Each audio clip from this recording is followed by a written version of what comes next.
過嚟啦！今次呢個開發商真係太卷啦，唔單止送埋一個產權車位俾你，仲送埋房間俾你，你買4房就得6房噶啦，而且仲送埋全屋家私家電俾你，送埋全屋裝修俾你，拎包去入住噶啦。而我身後咧係每日發車到香港太子荃灣嘅直通巴士啊，8個字車人都唔使就可以到噶啦。事不宜遲，即刻上去睇睇。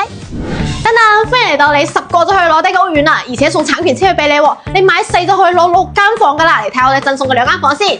首先門口位置咧，我哋單邊位所有空間俾你1人使用噶。咁呢度就係送嘅第一間雜物房啦，你可以放架單車都完全冇壓力啊。咁行過嚟玄關位置咧，到頂鞋櫃同佢做好嘅。咁送嘅第2間房就係呢度啦，一個大書房，你作為客房啊、長輩房使用都 OK 嘅。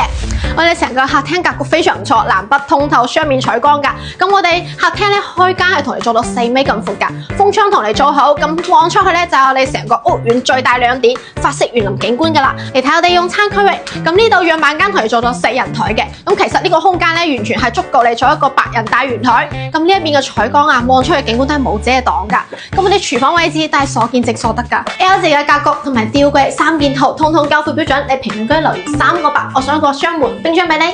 嚟睇我哋另一邊休息區域，同你做咗4間房嘅。咁我哋呢個單位唔單止10個首期就可以攞低噶啦，咁而且配套非常成熟，有大型嘅商圈啊，我哋社區都有露天游泳池、網球場、籃球場等等噶。最後嚟到主人大套房啦，我哋全屋同你做到中央空調嘅，咁我哋休息區擺咗尾白大床之餘啦，空間都係非常之闊落噶。咁行入我哋播式嘅衣帽間入邊就係透廁啦，所見即所得。